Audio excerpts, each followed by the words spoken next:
Jackie Lee Price for Shadowboxruk UK. Oh, it's the first time meeting her in the flesh, and it's absolute pleasure. Miss Kaylee Reis, how you doing? Doing fantastic. It is an awesome pleasure to meet you finally in person too. It's funny we both had that deer in headlights look yesterday, but it's awesome. I'm feeling good. It was weird, wasn't it? It was like, I know you. Yeah, I know you. This is not our first time, but it is. But it's not. Yeah, it's crazy. So you're a bit of a veteran of the shows in London now. Good to be back here? Absolutely. I love it here. I mean, even from the coach's side and just kind of dealing on the business side, I love being here. I love the atmosphere. Everybody's awesome. So, yeah, everybody knows me around here now. Yeah, it's nice because I've seen you sort of behind the scenes. You're getting to know people. There's a lot of respect coming your way, which there should be. That must be a fantastic feeling. Yeah, it is. I mean, I've been fighting for a long time for the respect. You know what I mean? I finally am getting, I've earned my stripes, and to actually get it, it means so much to get it from, especially from a country and a place that I love dearly because of the boxing. Y'all love boxing here. And I'm very passionate about my job, and y'all respect it. So I love it. I love it.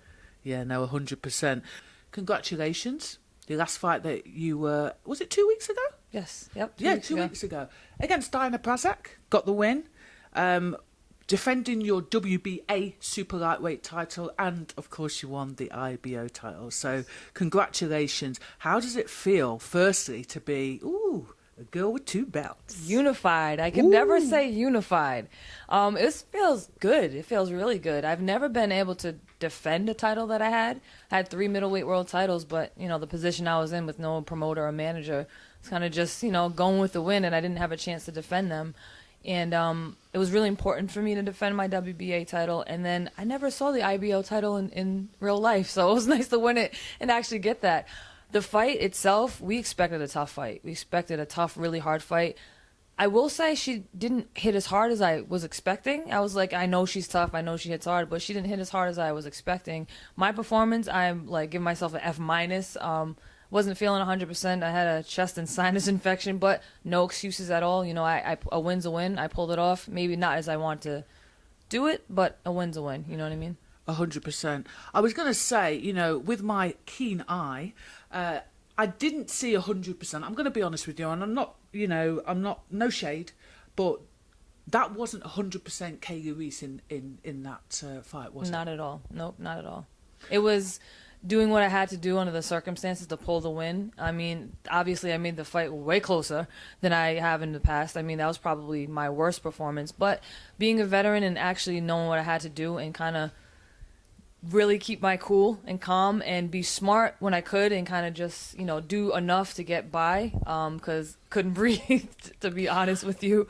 But again, I wasn't going to pull out the fight. I wasn't going to pull out. I knew what our goal was to get into this tournament. I knew that there probably may have not been another opportunity to unify with the IBO or another opponent. I didn't want to let that chance up. So, that was my Michael Jordan flu game, if you will. So that was I've never gotten a bye or like a mulligan on boxing. I've definitely had to fight every second.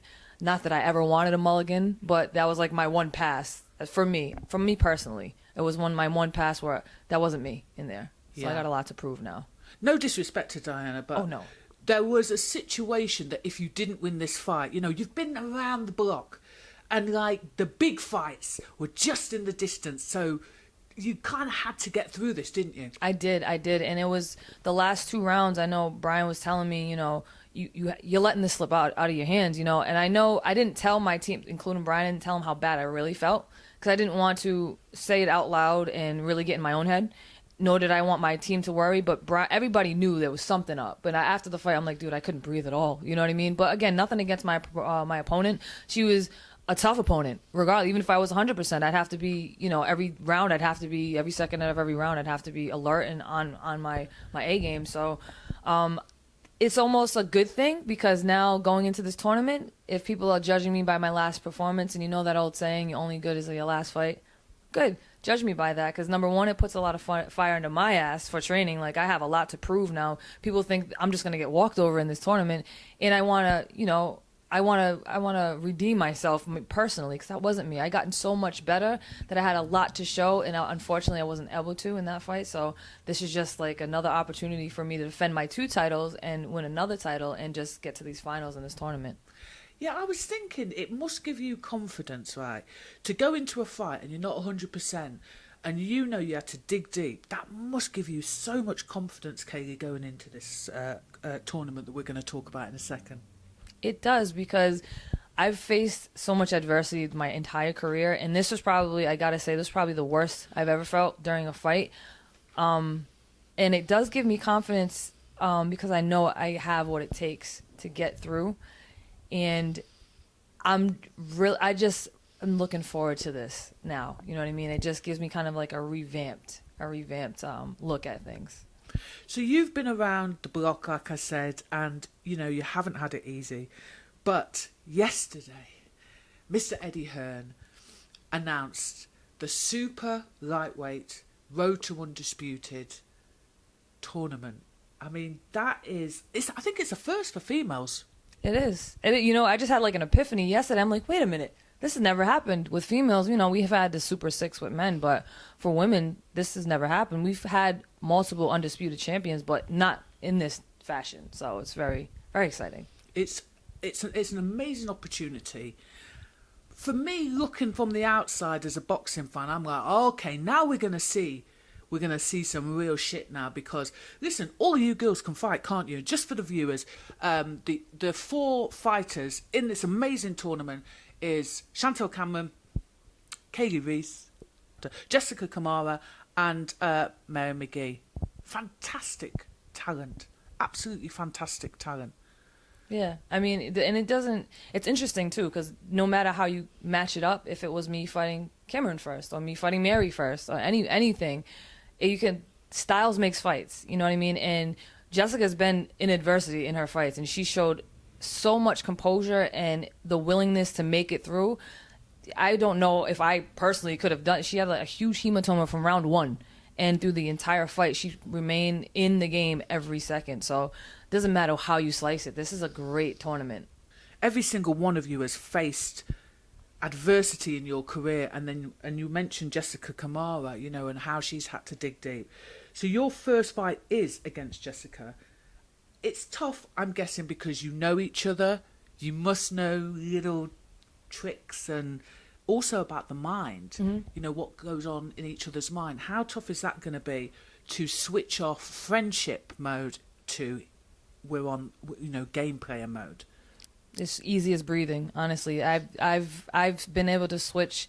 Once I made the connection that you have to have a switch on and switch off, and I didn't have that 24-hour in training, it's easy switch. I mean, it's nothing personal, it's just business. And when that bell rings, just like when I have sparring partners, me and Ebony are really close. When that bell rings when we spar, we're there to do business, you know, and then we can laugh about it later and like, oh my God, you almost killed me. But, you know, it's business. We have an opportunity to show the world that, you know, females are fighters. We're just fighters, and we in this tournament. So it's so motivating to me knowing that Mary's going to be training hard. Chantel's going to be training hard. Jess is going to be training hard. I'm going to be training hard because, you know, I might wake up at 3 in the morning like, nah, she's training hard. I got to go. You know what I mean? It's just going to be one of those things like 100%. I don't want to sleep because this one's going to be training, because we all have a common goal, and it's really highlighted, you know, in boxing, and no matter what weight class, we all want to be champion. We're already champions. Now we want to see who's going to be the best, and it's out there. Now it's like such motivation. You just given me a buzz then, actually, thinking about, yeah, she'll be training harder. Yeah, let me come out my bed early. Yeah, exactly. I'm gonna start texting them because we got each other's numbers. Girl, I'm up training. I hope you're up training. Yeah, playing mind games. Yep. So your first fight is Jessica Kamara, and it's for also the WBO title as well. I mean, wow. So that'll be three belts. I'm the only one coming in with 2 belts. It's kind of nice. Ooh, you know? Ciao. Yeah, I mean, it's awesome. I originally, you know, I wish I could have fought Christina, and maybe down the line that would have been nice. But you know how the chips fall right now is an opportunity, and I know Jessica would have won that WBO the same night I won the IBO. So having 3 belts on the line already, and I just won the WBA less than a year ago is awesome. I mean, keep adding them on. Yeah, you're just greedy. Yeah, I'll be that.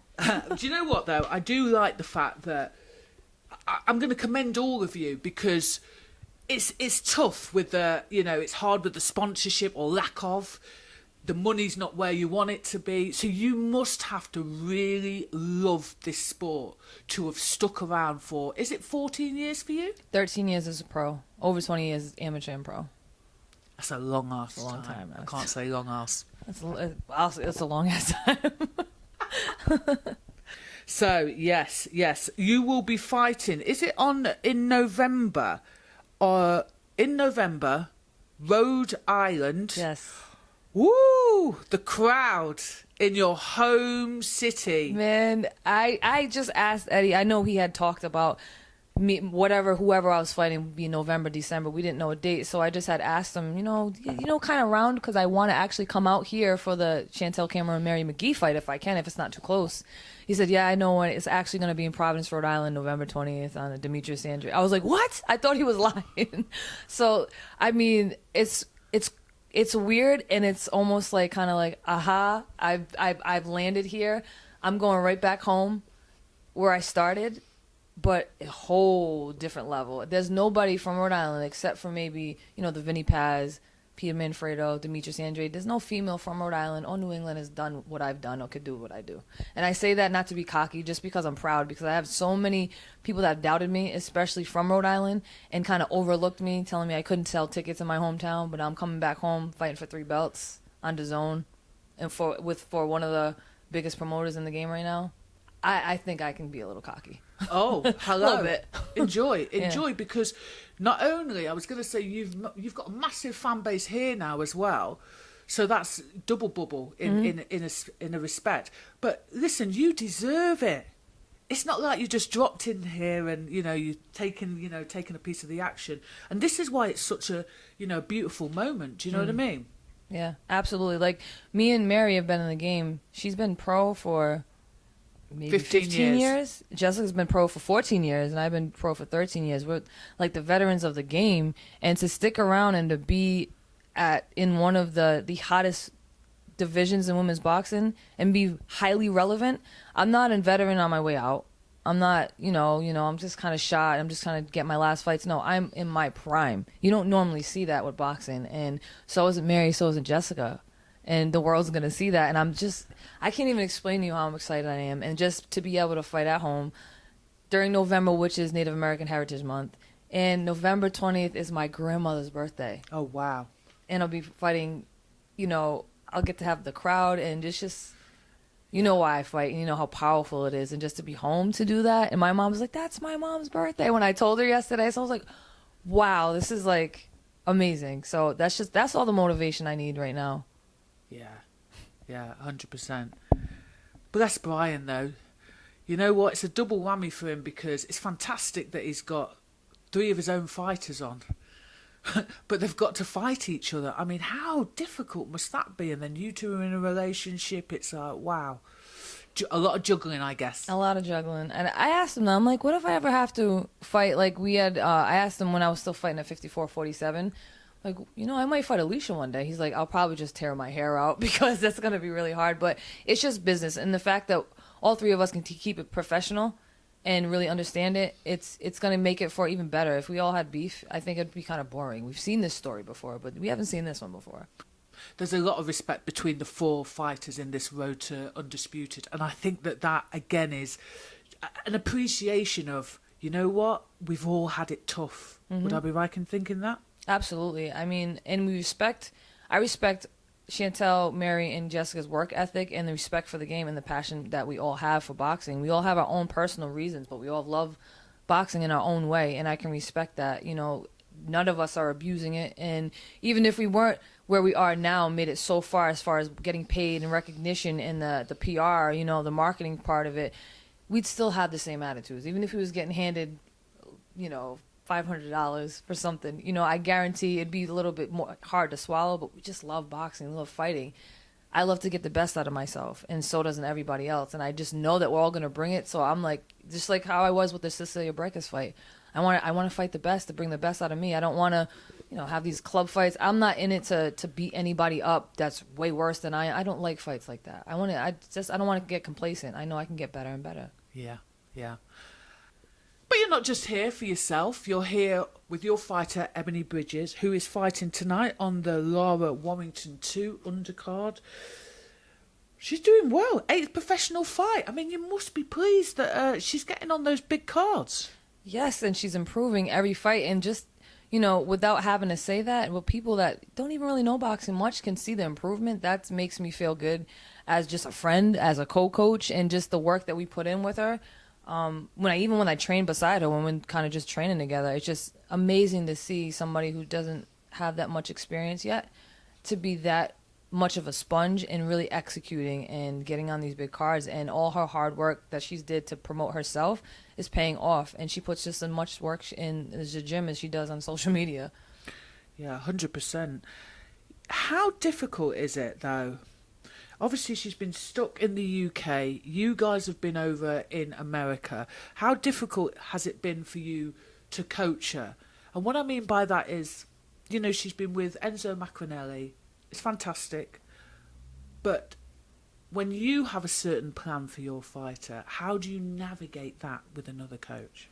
When you have a coach like Enzo who's willing to help and add on and just maintain and knows the exact game plan that we've been working on, it makes it so easy. And very communicative as far as sending us sparring information, even using the language that we use in sparring. I can hear him tick tock, that's in just the different cues that we use. And we would send, a list to Ebony about things that we want to work on from the sparring that we saw, and we'd see and hear it with him. He just wanted to work with her and make sure she was doing exactly what we were doing and adding his own things that he saw, which wasn't anything different. We have all three of us have a similar boxing brain, and we kind of bounce off each other even if we're, hundreds and thousands of miles away. So it wasn't hard at all, and we were very pleased when we got here on Tuesday night and we had this shakeout, and she looked even better than she did when she fought 3-4 weeks ago. So it was like she was in Philly. So it wasn't hard at all. It's excellent to hear that you are all putting aside your egos and you're coming together for the greater good, which is your fighter. Mm-hmm. So, from a coach's point of view, I think that is important and it's commendable. How much have you seen the change? What little things are you seeing that she's doing now that she wasn't doing maybe a month ago or 6 weeks ago? She wasn't, she was just kind of fighting. She thought that if she was going backwards or she wasn't going forwards and she wasn't throwing, that she wasn't fighting. I'm like, you don't have to fight every second of every round. She's a lot smarter. She was very smart and she understands boxing, but she understands it a lot more. You know what I mean? Yeah, she understands exactly what the game plan is and why it is. You know what I mean? Even though she did before, but she can execute it, and it's just she understands it now. You know what I mean? It's like she understands that if somebody's coming forward, you can go backwards, and it doesn't mean that you're losing the fight. You know what I mean? And her feet are so much better. She's not falling over her feet. Her head movement was already really good.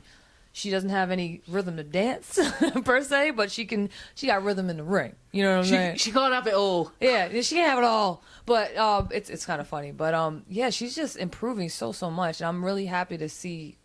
I can't wait to see where she ends up with Undisputed at Bantam.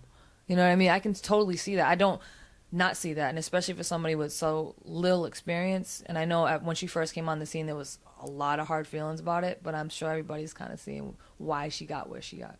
Yeah, listen, it is what it is. There will be people that feel a way. It is what it is.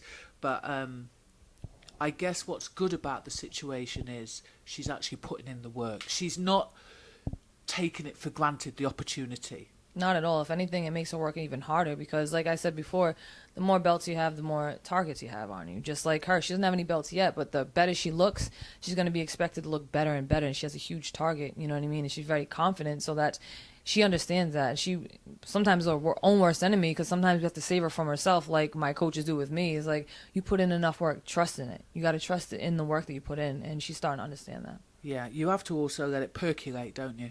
Absolutely. It's not going to happen overnight. I mean, I've been in this game for 13 years, and sometimes I'm like, am I really that good? I have those moments, but then I'm like, all right, I'm good. Yeah, actually, I am. Yeah, it's kind of one of those things where it's good.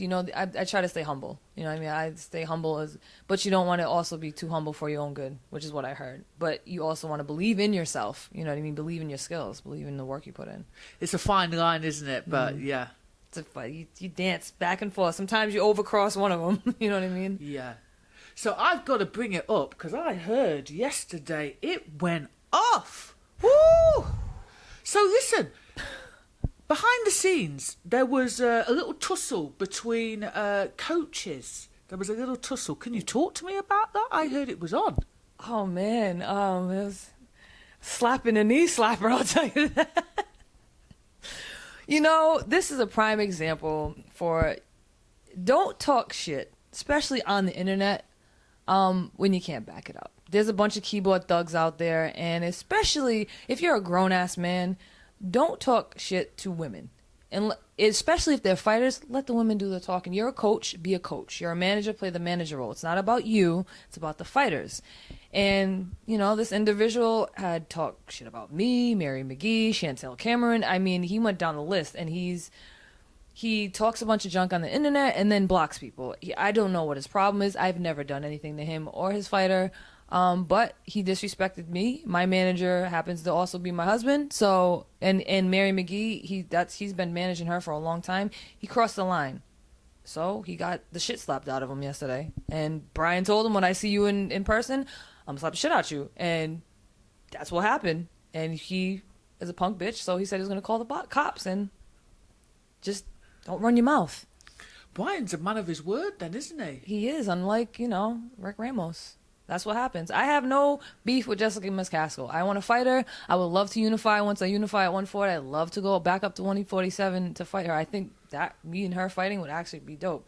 Do I think she has skill? No. Do I think she can win? Absolutely. Look what she did to Breckus. She comes in shape. She has like a chip on her shoulder. It works for her.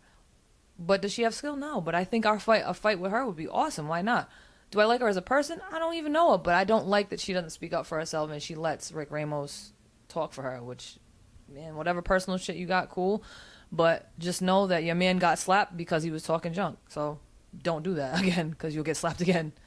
Here's the thing, like, I understand, you know, it's harder for women and everyone wants an opportunity. My fear is with this is that Jessica might not get the opportunities, or you might not get the opportunity to fight her because it becomes emotional then. Mm-hmm. Because that fight would be tasty. You understand me? Yeah, it would be great. I mean, and even if after all this, if we can make the fight happen, of course I'd love to make the fight happen. But he's kind of ruining. I think he's going about trying to get her more fights the wrong way. There's a way to do things, and if you've been in boxing as long as you say you have and understand the business, which I don't think you don't, then you understand there's certain steps to be taken. Not saying I know everything or Brian knows everything, but we know a lot. You know what I mean? And the opportunities that we have gotten versus the opportunity that Undisputed 140 champ doesn't have speaks for itself. Again, I ain't talking junk. You want to take this as talking junk? That's your prerogative, but I just keep it 100.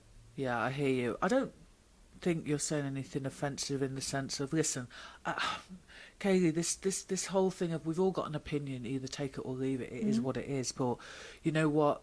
It would be great to see that this beef can carry on, as long as it doesn't affect the opportunities for you ladies. Absolutely. Do you understand? Yeah. Because the be-all and end-all is you ladies just want to get in, earn as much as possible, and get as much out of the sport. Mm-hmm. You understand? We put a lot in, so we want to get as much as we can out. So this situation, hopefully, that humbled him, and he just went stop doing what he does. I mean, he trolls a bunch of female fighters. Stop doing that. Was it a slap or was it a punch? It was a slap. I think a slap is it was like one of those hip turn open hand, like I was on the whole, put it this way, I was on the whole other side of the lobby, and I heard it all the way where I was sitting, and it sounded like he slapped a baby's ass. Oh wow.